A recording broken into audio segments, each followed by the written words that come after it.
Good afternoon and welcome to this, the third webinar in the Regenerative Surrey programme. Just as a reminder, Regenerative Surrey is a programme of engagement designed to build a collaborative approach to attracting investment into projects which improve Surrey's natural landscape. The programme has started with these three webinars, which feature representatives from farming, local government and local communities.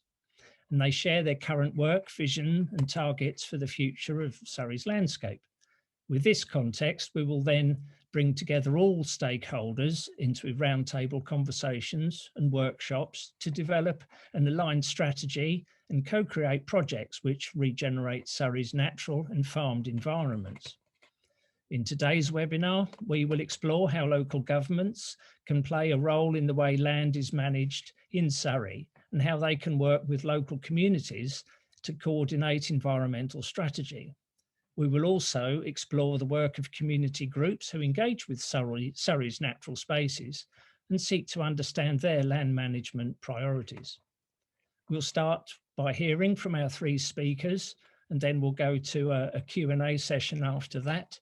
So any questions you have, please put them into the Q&A function, not the chat, the Q&A function, as we go through the presentations.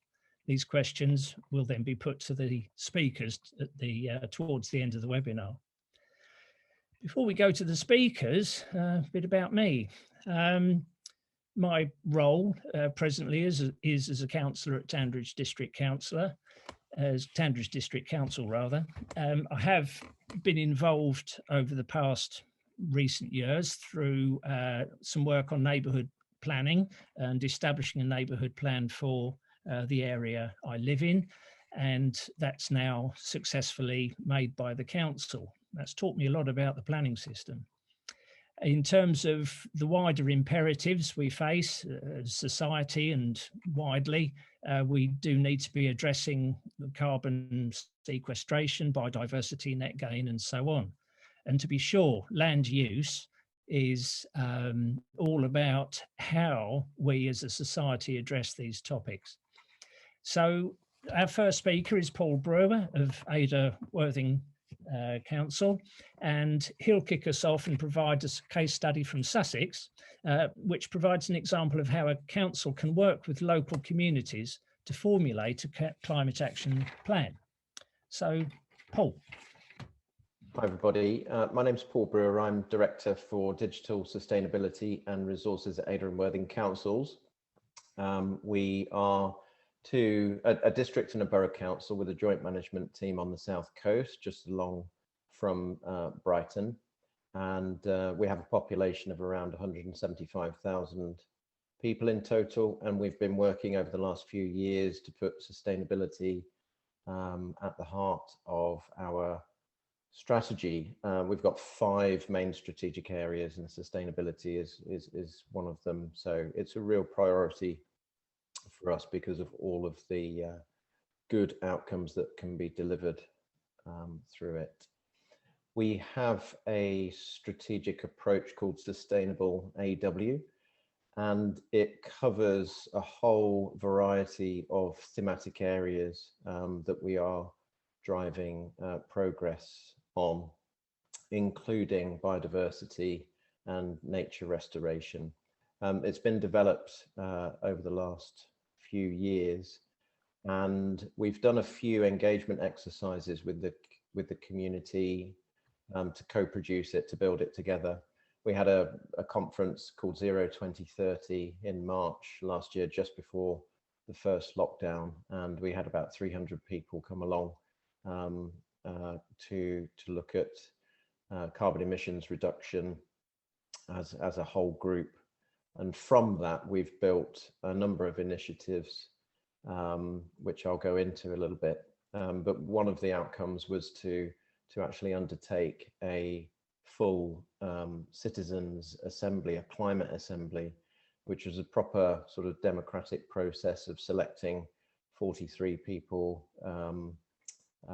in a balanced way from the community to talk about what their priorities were for sustainability.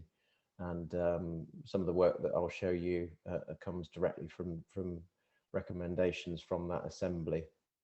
That magazine in front of you is how we tell the story, not just of what the council's doing, but also we put stories from community projects in there as well to highlight an incredible variety of activities. I'm sure you've got similar in Surrey, but it does provide a platform for those stories to be told. Like many organisations, we're aiming to be carbon neutral by 2030.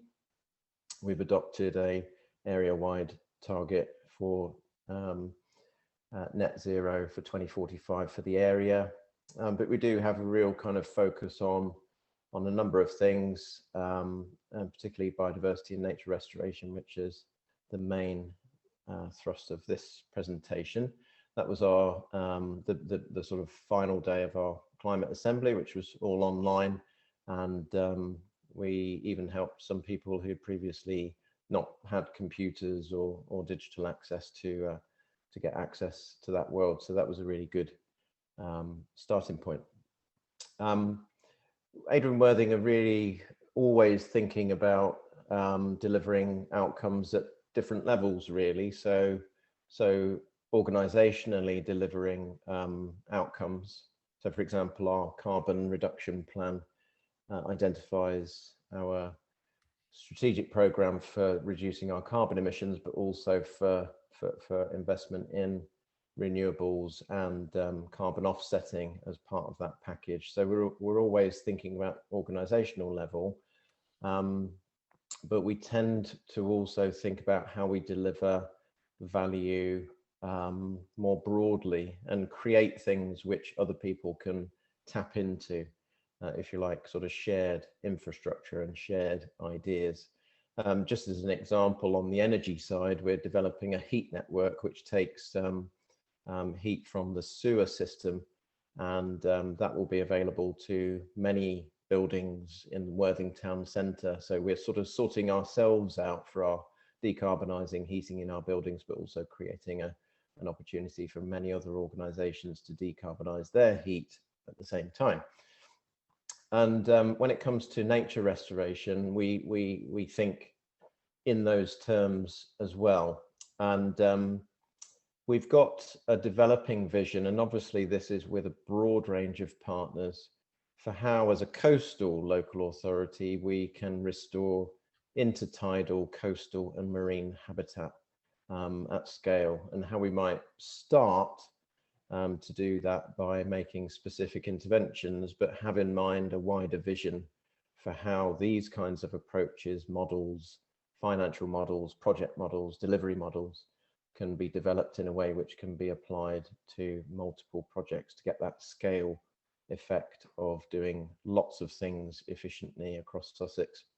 Sussex Bay is our tagline for that, and we've got 4 rivers, a trawler exclusion zone for the restoration of a kelp forest, and those 2 tiny little red bits are the bits of land I want to talk about, but it's set in that sort of wider context. So those 2 bits of land are on the River Adur, and these are opportunities that we've taken to acquire land. You can see that that's a natural green gap between Shoreham on one side and Lancing, which is sort of attached to Worthing on the other. It's an important green gap, and we've bought 2 bits of land there to not only secure it as green space, but to restore it to more natural habitat. So New Salts Farm is wetland habitat, that's 70 acres, and Pad Farm is potentially salt marsh and mudflat habitat right by the sort of intertidal part of the River Adur. And as you go north, where I'm sitting in Stenning is just off the map north, but there's a whole river system there which is tidal, which could be restored, hopefully in a way where regenerative agriculture and nature restoration can sit side by side. But we're thinking of these 2 bits of land as, if you like, demonstrators for how financing nature restoration could work in the future. A bit wordy this slide, but essentially we're trying to build partnership to create specific tangible projects and make us start to really understand how this natural capital funding of nature restoration works. So across the different income streams that are emerging, from those within the Environment Bill, so the biodiversity net gain from developer contributions, the ELMS payments to landowners,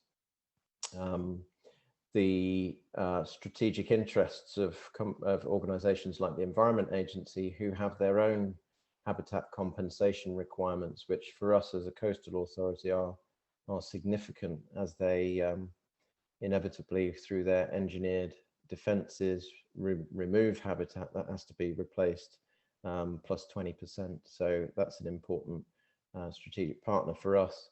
Other outcomes like water quality management, thinking of the water companies, natural flood risk management back to the Environment Agency, and of course carbon offsetting, which I think is early stages, but nevertheless over the next few years will become really important, whether it's soil carbon, salt marsh carbon, or in our case kelp carbon. Those things will be really important as we go on. So I mentioned the idea of demonstrators, leading towards potentially the notion of habitat banks, which I know Surrey are national leaders in thinking about. So, you know, how might we use land that we own, whether it's a council or another landowner, and create, if you like, an inquiry about how to attract blended finance to it. So not just thinking about one thing, although that might be a good place to start, but you would imagine that capital and revenue funding models need to be created where you've got multiple income streams being applied. At Pad Farm, for example, we're going to need to unlock some significant capital funding from the Environment Agency to realign the embankment and to get a chance to restore salt marsh and mudflat habitat. So you need capital funding sometimes, and then to think forward to revenue funding too. And of course, for us as a council, we've acquired these bits of land, and New Salts Farm was £925,000 and Pad Farm was 324. We've also acquired another piece of land at the foot of Sisbury Ring, chalk grassland, which is 100 acres. How can those three bits of land be used? How can we start to understand how the money works, but also share that journey with landowners locally, so that they can think through how they as landowners can do something similar, bearing in mind that they would want to keep farming the land as well. So demonstrators that people can learn from. We would like the Adur River system to, you know, for Pad Farm to be the beginning of something which extends north, and engaging with landowners will be obviously really crucial for that. So really a perspective of the future of farming, but with the local authority leaning into that conversation and helping create networks where that conversation can be had. Understanding the pipeline from, as a planning authority, the development pipeline in Adur and Worthing, and matching that development pipeline and the biodiversity net gain off-site compensation that might be needed to, if you like, the supply side of projects and habitats that could fulfill those needs. I'm conscious that I might be starting to run out of time, so I'm going to go quicker. I've mentioned the procurements and the acquisitions of those three bits of land, so I won't dwell too much there. The funding strategies, just to reiterate really, that we're looking at it. I think each bit of land and each restoration plan will mean that the funding strategies differ and are relatively unique to the site. So at New Salts Farm, we're working with the Rivers Trust locally to develop a project which may attract Heritage Lottery funding, as well as potentially on the back end ELMS payments to support a revenue funding. And at Pad Farm, we think it's an Environment Agency project which could attract significant capital funding. And I think different bits of land will have different strategies. So just in terms of where that's got us to, we're working with Surrey Wildlife Trust, hence our really strong connection with you here today. As leaders of natural capital planning, in particularly in relation to biodiversity net gain developer contributions, that Surrey will be helping us do natural capital plans for the 3 bits of land I've mentioned, creating biodiversity net gain credits. Also, we're in a process with DEFRA on their test and trials to potentially develop from, if you go back to the map I showed you, a sort of landscape scale recovery approach with the river systems and working with people like the NEP estate to build a bigger, kind of more ambitious vision for the area. We're unlocking funding from the Environment Agency. We've also, on the marine side, got some funding from DEFRA from their Investment Readiness Fund to look at kelp blue carbon and other natural capital services for the kelp forest.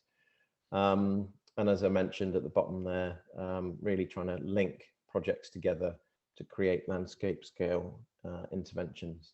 And that, I think, will do it, and I'll be really interested to take questions a bit later on. Paul, thank you very much. Very, very engaging, and you've got a lot of questions arising that yourselves that you need to answer from that. So we'll see if we can help you towards the end of the presentation. Thanks.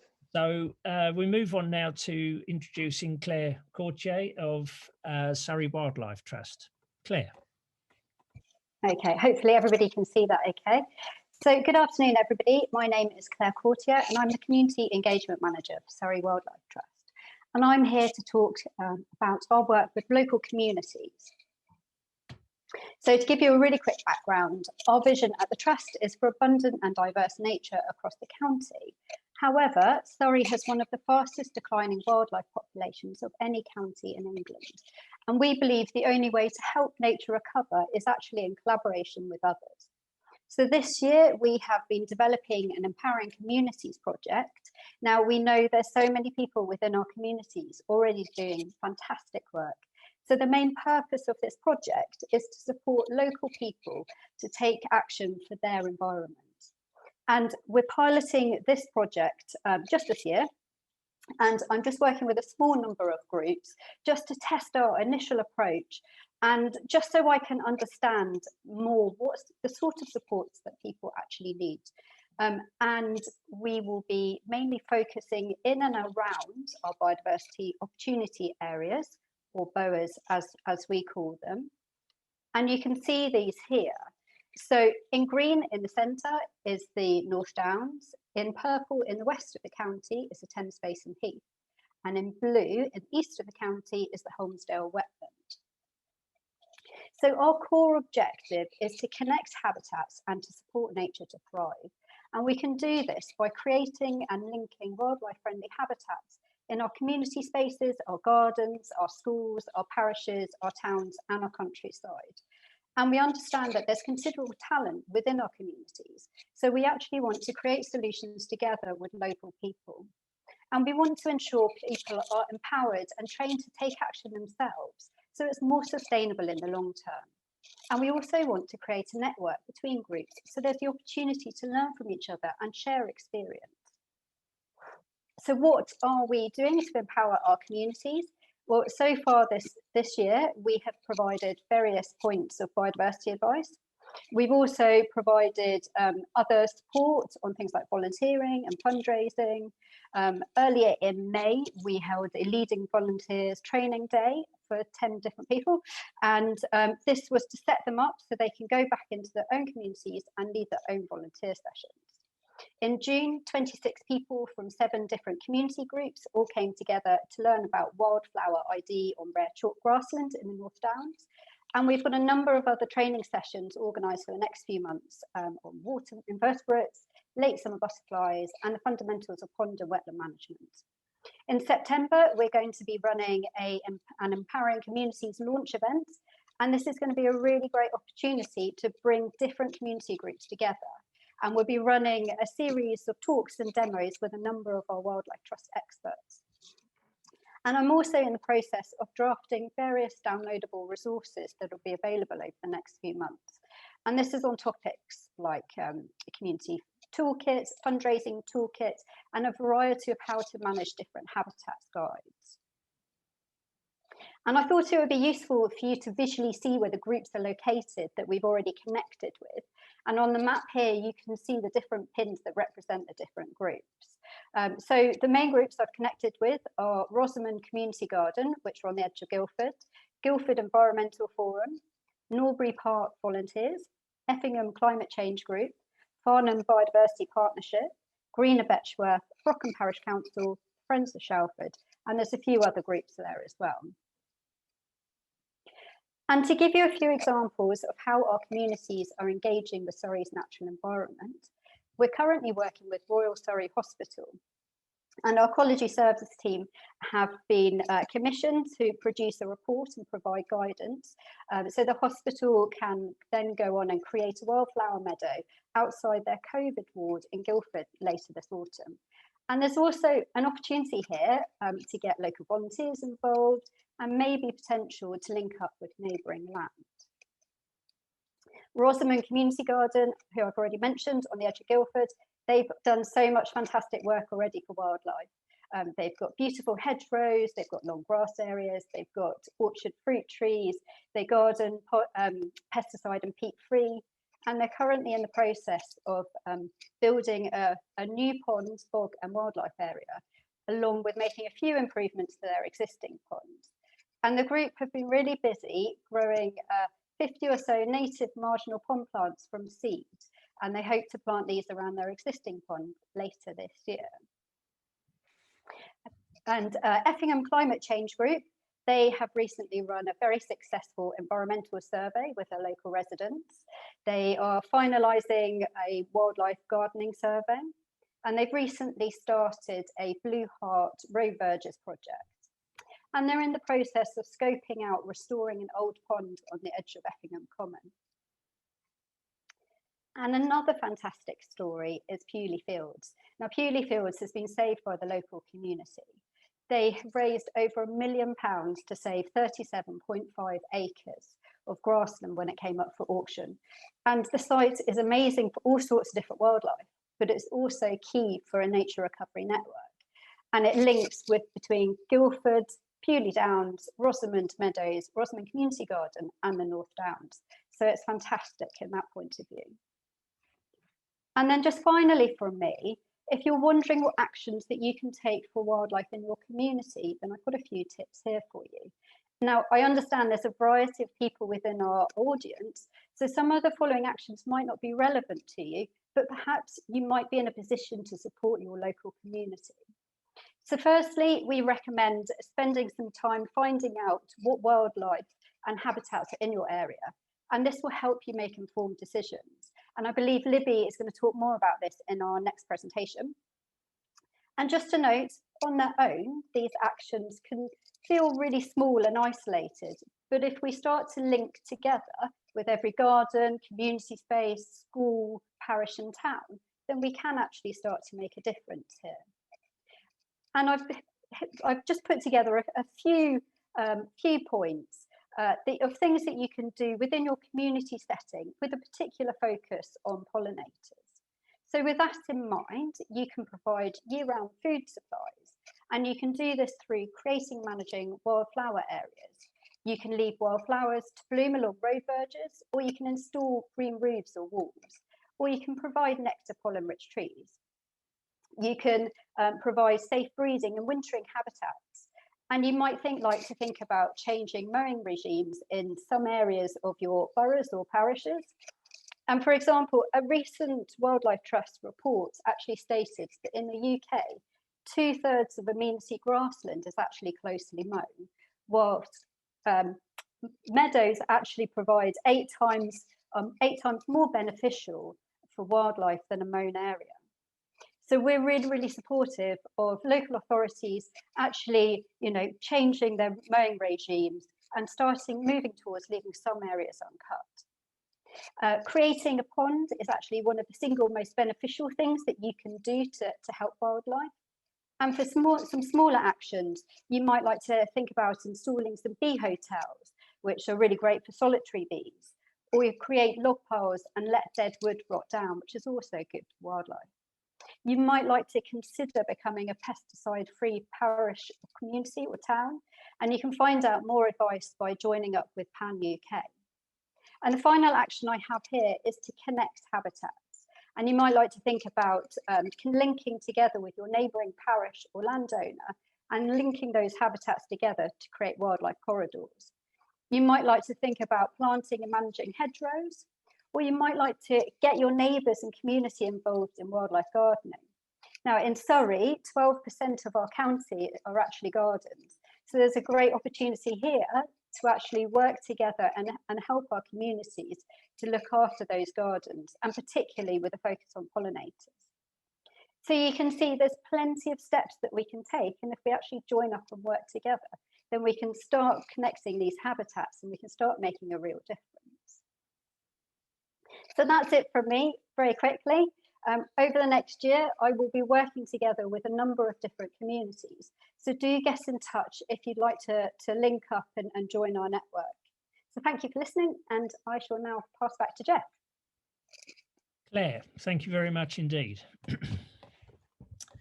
Thank you for that. Very interesting. And there's plenty of topics there that each of us can make sure we're practicing or extend what we do to practice in future. We'll move on now to our third presenter, Libby Ralph of the Farnham Biodiversity Group. Libby. Right, good afternoon, everybody. A quick run through of what we're trying to achieve as a community in Farnham. We came together with a couple of main aims. Firstly, to try and create a formal document and plan for biodiversity in support of the Farnham Neighbourhood Plan. A number of us who'd been engaged with helping the town council pull together the neighbourhood plan and put in as much about biodiversity as we could in there, and also followed up with the Farnham design statement. But we felt that we needed to do more, specifically to raise the focus on biodiversity, which we're in danger of losing very rapidly as a result of development in the area.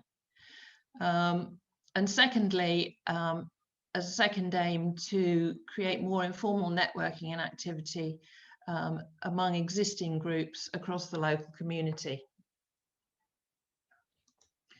So we formed a fairly small team. As I say, people who've worked previously together with the town council, all of us with a general interest in biodiversity, and representing various local groups and a strong connection with the town council.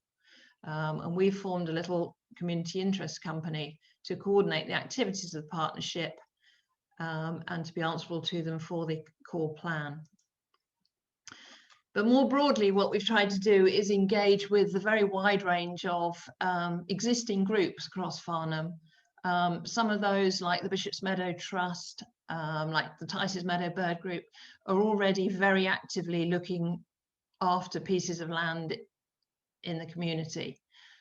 We've got the other stakeholders, the Town Council and the Waverley Borough Council, who are obviously statutory engagees in biodiversity these days, but they're also landowners in the community. And then, as you can see, there's a range of other interested groups, some with a direct biodiversity interest, but others like the Rotary Club and the Farnham Society, who are just beginning to sort of create more awareness amongst their members that this is an important feature within the Farnham community. The Rotary Club across the country have recently added the environment to one of their core aims, and have started to look at how they can do more in their local communities to help the environment. So we first got together 2 years ago and created a first very much Aunt Sally working draft of what a biodiversity action plan might look like, really just talking about what it would contain rather than actually developing the content in the first instance. We struggled to begin with through lockdown into making more progress, but did a bit of sort of testing offline with various partners to identify relevant policies and goals. And over the last 6 months, we've been able to accelerate our activities a lot more. We've developed our first proper working draft of the Biodiversity Action Plan, which we've issued to our partners in April, which consists of an overall high-level plan and then underlying plans for our first action areas. So species plans for hedgehogs, swifts and stag beetles, all of which are quite iconic in our area. And a habitat plan in terms of actions, the sorts of things that Claire mentioned that people can take in their own gardens. Looking specifically at our area of Farnham, which is the area covered by the Farnham Town Council, we estimate that it's probably about 1/3 of that area is covered by gardens. So that's an absolute vital habitat resource in the area that we're considering. And last on there, but very important, we've been working with the Town Council to develop a biodiversity policy statement for the Town Council. That went through their committee last week and is hopefully being ratified at the main Town Council meeting this week. And that ties the sort of community developed biodiversity action plan into core policy from the Town Council. So that's a really great step for us. Some of the other more tactical things that we've been involved in, we're closely involved with the quarry liaison group in Runfold at the edge of Farnham, trying to move some of the old sand workings towards much more biodiverse restoration plans for those sites. We're running a series of articles in the local paper to get more people helping us to record wildlife. Martin Angel is our moth trapping guru and is helping really to hugely increase the amount of biodiversity recording in the area, which I'll come on to again in a second. We're liaising with Waverley Borough Council. They implemented No Mow May for the first time this year. And they're probably the next biggest landover in our area. And they're now looking at how they can work with the community to agree what areas of their land holdings can be managed in a more sensitive way going forward. Which areas can be left mown, or can we leave wild corridors even around things that have to be mown for things like football pitches and so on. Through Claire and the Wildlife Trust, we and other contacts, we've become aware and started working closely with similar groups in Guildford and Hazelmere who are trying to do similar things with their local councils. And we're trying to do more in terms of raising awareness generally locally on a series of autumn talks. One of the things that we are very keen on in terms of what we do is to make sure that any decisions that we can make locally are based on the best sort of baseline that we've got. And so we've been putting together our own system, trying to collate all the existing records that we have in our area from various sources, including things like iRecord and other national systems, and also local feeds. So one of the tools that we've got is our heat map, which is showing us the squares across our area where we have some biological records. Blue means we've got some, red it means we've got quite a good number of records for those squares. And through that, we're trying to identify where we need to concentrate our effort to improve our records and to encourage people to add to populating that map. The other part of our knowledge base that we're developing is mapping sites of interest across the area. These might be existing sites that are known for their biodiversity, or they could be tracts of land where there's an opportunity to improve biodiversity. So things like the Waverley sites. And developing our knowledge of those sites and how we can move those forward with landowners. On that topic, I just put this slide in quickly. This is something that I saw in the news this morning. Some of you may be aware of the Wild East programme, where some landowners in Norfolk and Suffolk have kicked off really a collaborative community to try and drive forward biodiversity enhancement in East Anglia. And they've developed this mapping tool where they're working with people at all levels. So anything from anybody pledging to improve their garden for wildlife, through farm pledges, through churches and churchyards, through to the major landowners. And so that's something I think that we would like to look at in the future as we build our network in Farnham and maybe connecting to other parts of Surrey. As a community, we've still got ongoing challenges. Farnham is a great place for tidiness. We've featured heavily in Britain in Bloom over the years, and people will always want smart flower beds and prettiness, and we have to make sure that we work with that community to show how it can be biodiverse as well. We still have some local, very specific local frustrations. We have a site called Compton Fields, for example, where some of our local enthusiasts have recorded over 2,000 species, and we're trying to drive with Surrey County Council to identify it as an SNCI, but a developer still keeps coming back again and again and again with planning applications for that site. There's still major developments going on in Farnham, and there's a major infrastructure programme being put forward by Surrey County Council, where we're very concerned that it may be become a road building programme, and we need to address the biodiversity. On the flip side, we really, as I say, want to look at the urban biodiversity opportunities, as Claire mentioned, joining up some of the quite small initiatives. Things like gardens is a major initiative for us, but the Waverley spaces, and how we can move forward perhaps with the planners in getting better biodiversity considerations into new developments.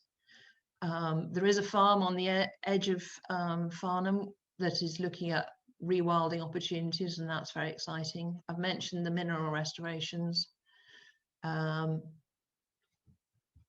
I also, as well, another role, sit on the Way Landscape Partnership with the Wildlife Trust, and there's a possible opportunity for natural flood management schemes upstream of Farnham that we're looking at. And some other tactical things as well, so like facilitating coordination between Waverley and the Blackwater Valley Trust to look at green hay and how we can improve some of the sang meadows.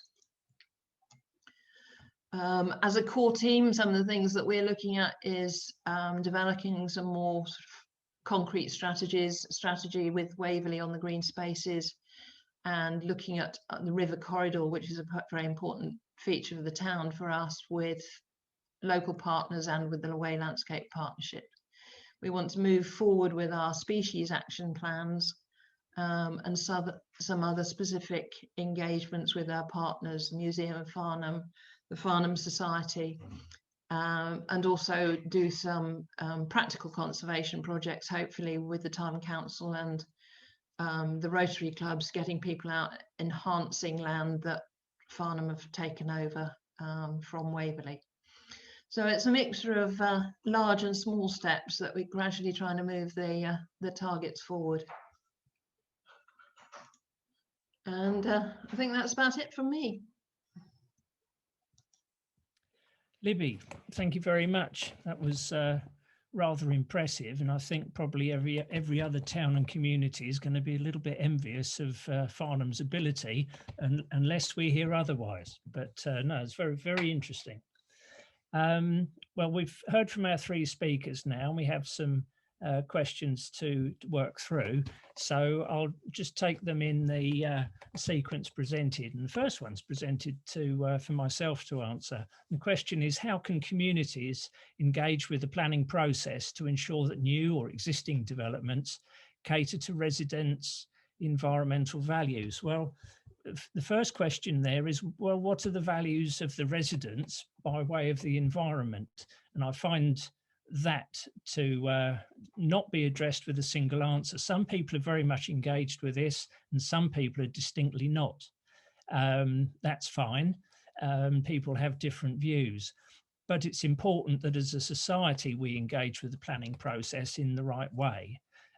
So the planning process, there are different ways of engaging with it. We have a national planning policy framework that's issued by government. The latest 2021 release was out a couple of weeks ago in July. Below that, you have local planning authorities, such as Waverley Borough Council, to take an example. And those local planning authorities have their own local plans. And anybody in Surrey that has had their authority go through the local plan process will probably be very well aware of it, especially places like Guildford, but certainly the Waverley one too. Those local plans are revised on a longer time scale, and that can be frustrating because once the policies are there, they can be there for a number of years. Below that, you have other schemes. Local planning authorities have supplementary planning documents. So if there's some particular issue for some part of the area, work up some evidence, work with officers, work with some contractors, and use that evidence to evolve policy that will address a particular concern. And that's a very useful thing. It's a very useful way for a community to get engaged with the planning process and with the local planning authority. At the same level as a local plan is a neighbourhood plan. Now, some communities will have made neighbourhood plans already. Some communities may be working on them at present, and some communities may think they're just not worth the bother. I would always recommend them to people, not least because of the evidence that you get to accumulate. And as Libby was making clear in her presentation, evidence is absolutely crucial. You can't have a policy unless you've got evidence on which to base it. So always be out there getting the evidence that you need for your community. Beyond that, in my experience, we have other groups form. Libby's presentation listed plenty. Claire's presentation listed plenty of community groups that people engage with. But particularly in my area, we have some problems with flooding, and we have a flood action group, and they go across boundaries. They work on the catchment, and the catchment here runs from Surrey into the London Borough of Croydon. And their work is very well founded. It's a huge effort, and one or two people really drive it. But their work too helps them engage with the planning system. So communities can engage with it. It may frustrate you hugely, but do encourage others, do get evidence together and do find ways of presenting it. They are there, it will work, it will frustrate you, but it is worth the effort. So I hope that answers that question. Moving on, we've got a question addressed to Paul. What are the key lessons that you learned about community engagement from a council's perspective during the, well, it says here, climate assembly process? Paul.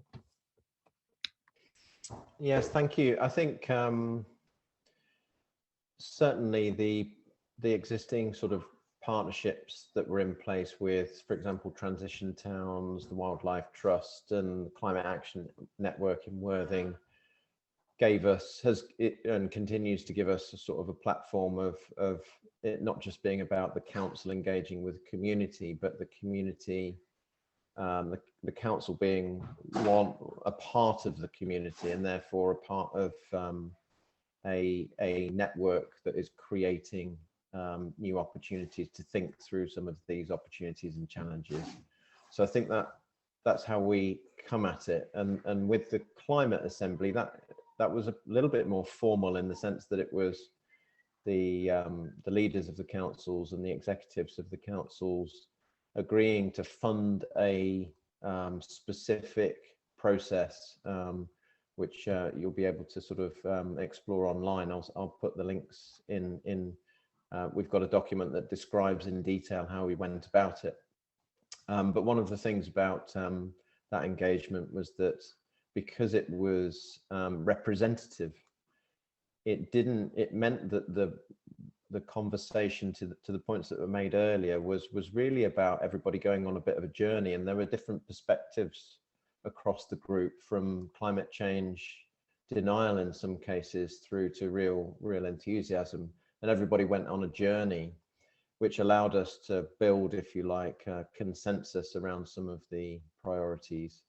We had an amazing range of speakers, including Jonathan Porritt and so on, and that really helped us get, if you like, a core group of people from, you know, with different perspectives on it to begin with, coming into consensus. And I think it's going to be vital to engage everybody in this agenda and make sure that the language that we use, the way that we design opportunities to engage, is as inclusive as possible. We know that we have huge enthusiasm in some of our community projects and some of our key advocates, but we also need to take the whole community on a bit of a journey. So I think that's really vital. Thank you, Paul. The next question is also addressed to Paul, asking about how have you decided on the land management strategy per site, and did you engage the local community on this as well? Well, obviously your previous answer made it clear that you do engage the community, but let's listen to your view on the land management strategy at each site. Thank you. Yeah, in some ways, the land management strategy is in a constant state of development, really. Some is more obvious than others. So at Sisbury Ring, Shepherd's Mead is chalk grassland, and the key partner there is the South Downs National Park. It's within the national park, and in a sense the restoration strategy there is pretty straightforward, although the very local community to that area use it strongly as an amenity for dog walking. You know, it's very well used, and so one of our approaches has obviously been to engage with that group to make sure that, if you like, everybody's clear that the restoration of chalk grassland and wildflower meadows and so forth is done cognizant of the amenity value that the community appreciates. So designing with humans in mind is inevitably what's needed, and certainly in some sites. On New Salts Farm, which is a wetland area, floodplain, and low-grade arable land, we're pretty clear that a big chunk of it is changing a engineered flood culvert into a meandering stream. But we're actually going to be working with the Rivers Trust, who have done a similar restoration project elsewhere in our area, and they are the ideal partners to be the leaders in community engagement and project development. So in that case, we'll sit back somewhat as landowner and let the Rivers Trust develop, and the Wildlife Trust develop relationships with the community, and they will probably be the fronting the community engagement there. Similarly at Pad Farm, at the moment we're engaging with some of the key interest groups, such as the ornithological societies, and taking them on a journey. And just simply, I think what's important is to be straightforward with people about, we're pretty clear what we're going to do here. Pad Farm, for example, there are some uncertainties about what might be possible, because it's going to need some decent capital funding to actually do the managed realignment. So we're not sure, but we want to go. Our conversations with the community is, this is what we would like to do. We don't know whether we can afford it, but we certainly want to engage with you about that space, and go on the journey together in terms of what could it become, and how could you be involved.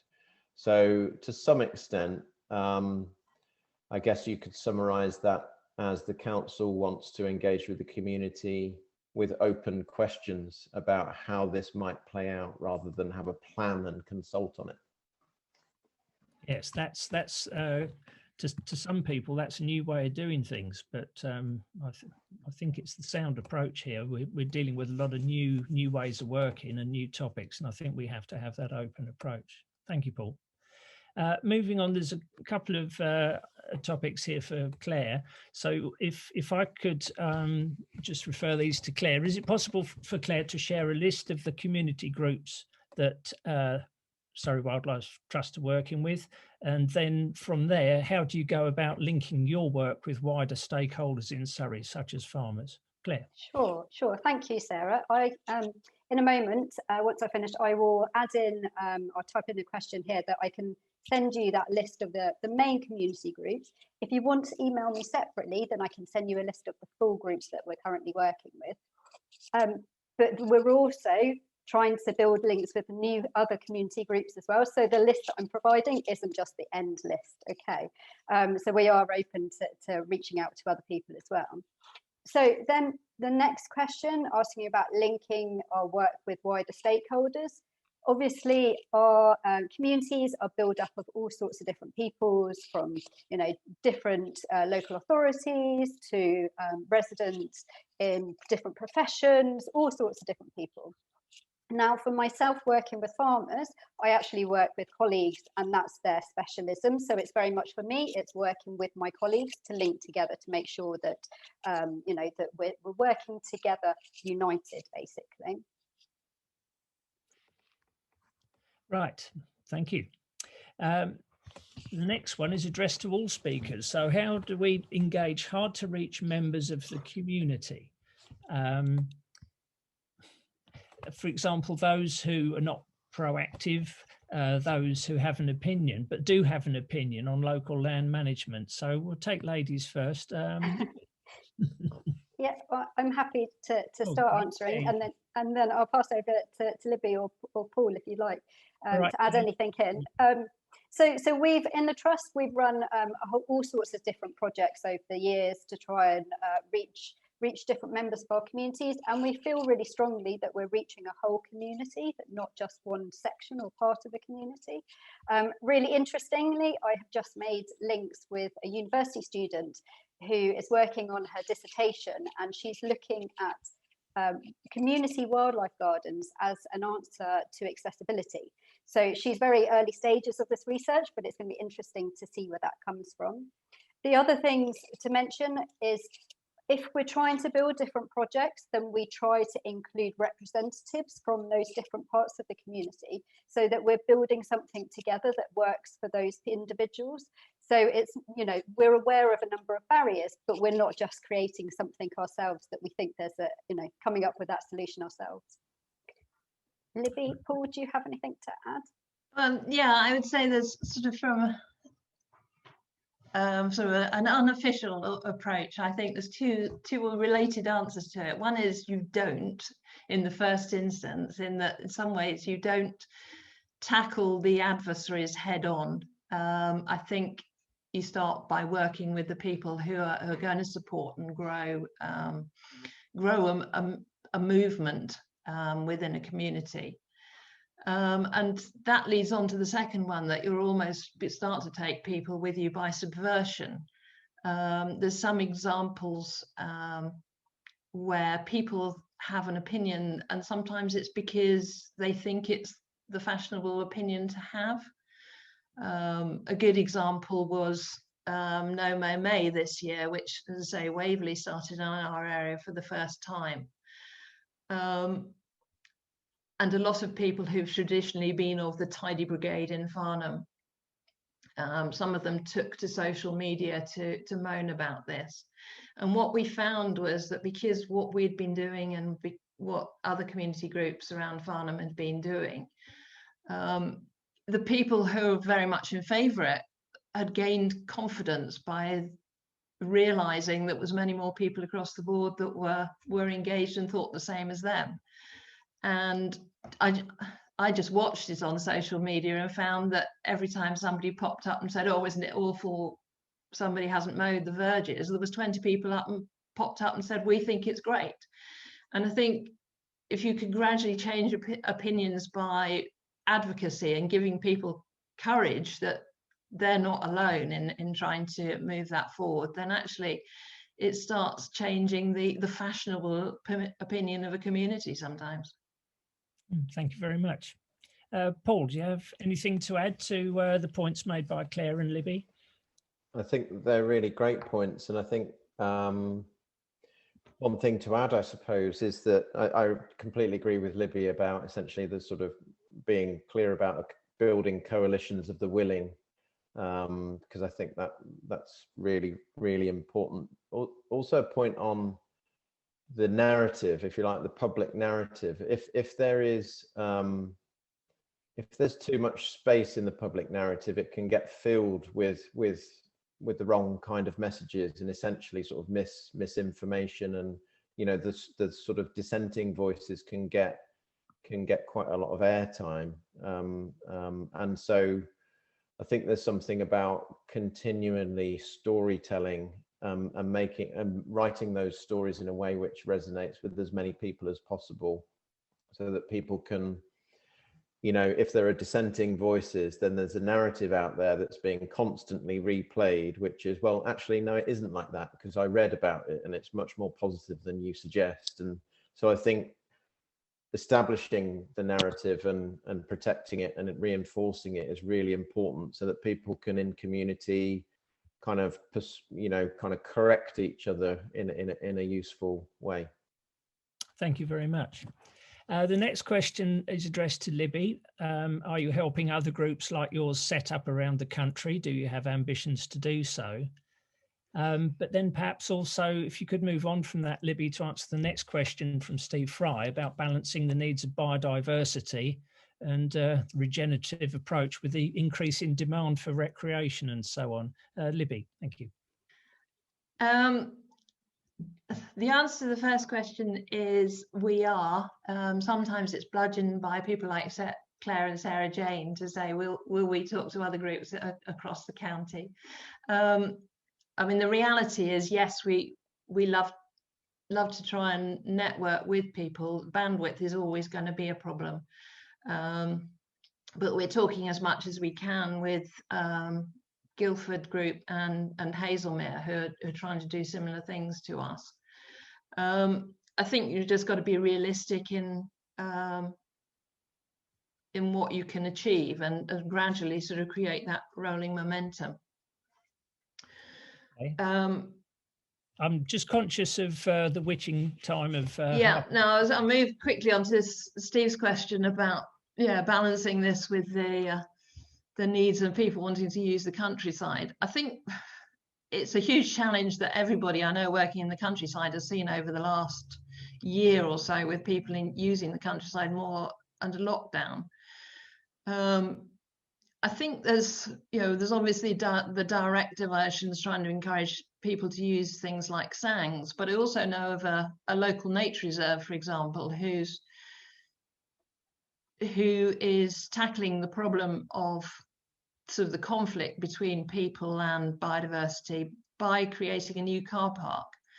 And on the face of it, you think, well, that's encouraging more people to come into a nature reserve when you don't necessarily want them to. But actually what they're going to do is put it at completely the other end of the site, where it will encourage people to use facilities, and they're talking about have dog activity areas down there. So it will focus people towards an area of the site that is perhaps a little less vulnerable, and trying to move people around where you want them. And I think going forward, we've got to think laterally and say, well, how do we move people around, maximize where we can protect the biodiversity, and move people to areas that they can enjoy things, whereas having perhaps a little less impact.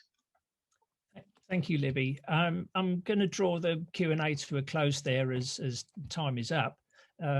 Clearly, there are questions that are going to continue. So I'd like to thank everyone for attending. So this is obviously the third of the first three webinars. So we'll be taking a break over August, and we'll be some organising. Land Management 2 will be organising some interviews with you, the audience, to gain your perspectives and insights on Surrey's natural environment.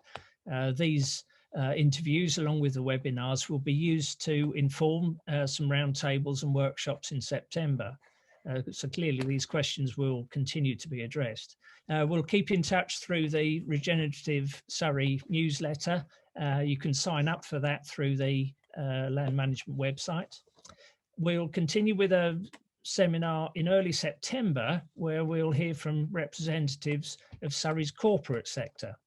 So do join the Regenerative Surrey online community, where you're very welcome to have your say on this webinar and outline what you would like to get from this Regenerative Surrey process. Other than that, I wish you a lovely evening, and I'm sure you'll be reflecting on what you've learned. There's a lot of information here, but please, you have a way of continuing these conversations, and we can all learn from each other, which I very much look forward to doing. So thank you all very much. Goodbye.